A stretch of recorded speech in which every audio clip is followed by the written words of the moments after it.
रसोइयाओं ने किया बैठक, 3 अप्रैल को पटना में करेंगी प्रदर्शन। बिहार राज्य विद्यालय संघ रसोइया एटक पश्चिमी चंपारण की ओर से बलिराम भवन के सभागार में विभिन्न समस्याओं को लेकर बैठक की गई, जहां रसोइयाओं ने बताया कि इस महंगाई के दौर में मात्र हमें 1650 रुपए मिलता है, जिससे हमारा घर का भरण पोषण नहीं हो पाता है। हम लोग सरकार से यह मांग कर रहे हैं कि हमें 18,000 मानदेय दिया जाए। वहीं रसोइयाओं ने यह भी बताया कि 3 अप्रैल को हम लोग पटना में विभिन्न समस्याओं को लेकर धरना प्रदर्शन करेंगे और दिल्ली जंतर मंतर पर भी हम लोग प्रदर्शन करेंगे। साथ ही रसोइयाओं ने यह भी कहा कि जब तक सरकार हमें 18,000 मानदेय नहीं देगी तब तक हमारी लड़ाई जो है जारी रहेगी। राज्य विद्यालय रसोइया संघ जो एटक से संबद्ध है उसकी बैठक आज हम लोग कर रहे हैं और इस बैठक में हम लोग ये योजना बना रहे हैं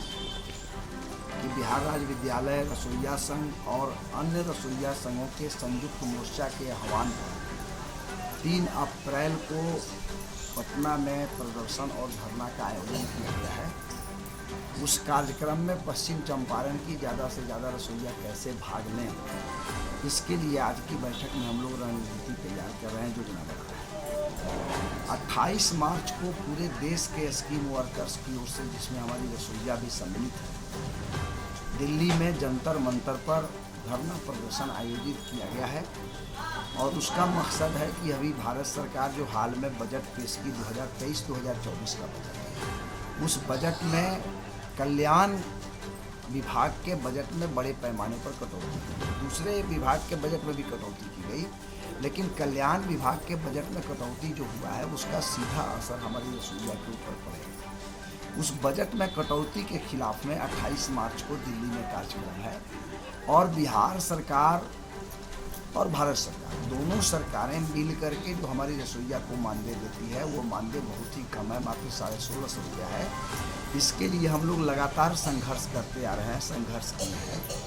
और पिछले दिनों जो बिहार राज्य विद्यालय रसोइया संघ के राज्य परिषद की जो बैठक हुई, उस बैठक में हम लोगों ने तय किया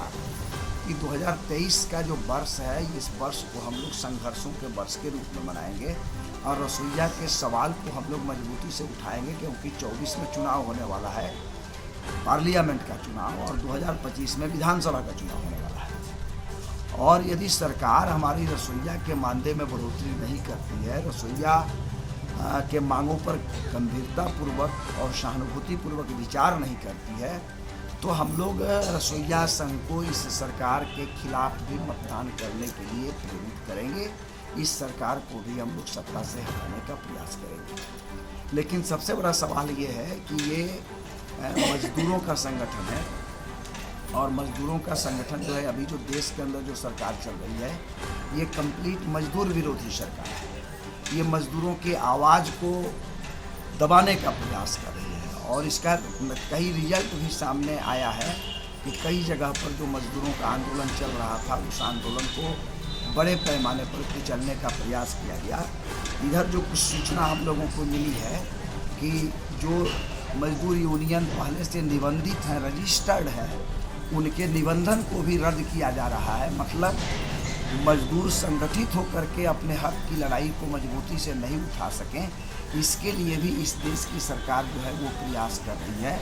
और उस सरकार को हमारी रसोइया की चिंता नहीं है। अंबानी और अडानी जो बड़े लोग हैं उनकी चिंता है। अभी हम आपको बतलाना चाहते हैं कि हमारी रसोइया के मानदेय में यदि बढ़ोतरी की जाती है तो मामूली पैसा राज खजाना से देना पड़ेगा, राजकोष से देना पड़ेगा, लेकिन उतना पैसा भी देने के लिए हमारी केंद्र की सरकार हमारी रसोइया को देने के लिए तैयार नहीं है। लेकिन अभी जो रिपोर्ट आया है, 2-3 दिन पहले की बात मैं आपको बतलाना चाहता हूँ कि इस देश के 764 बड़े उद्योगपति जो इस देश के बैंक के कर्जदार थे, उनका जो लगभग 24,000 करोड़ रुपया से ज़्यादा वो रुपया हो रहा है, उसको बट्टा खाता में डाल दिया गया है, राइट ऑफ कर दिया गया। ये रिपोर्ट सरकार दी है। तो आप एक तरफ से 24,000 से ज़्यादा करोड़ रुपया बैंकों से जो उद्योगपति लेकर के कर्ज लेकर के भाग गए नहीं सधा पा रहे हैं, उनके पैसे आप मांग कर रहे हैं, माफ़ कर रहे हैं, लेकिन हमारी रसोइया जो अपने कलेजा को जला करके, अपने शरीर को जला करके सुबह 8 बजे से लेकर के शाम 5 बजे तक विद्यालयों में काम करती है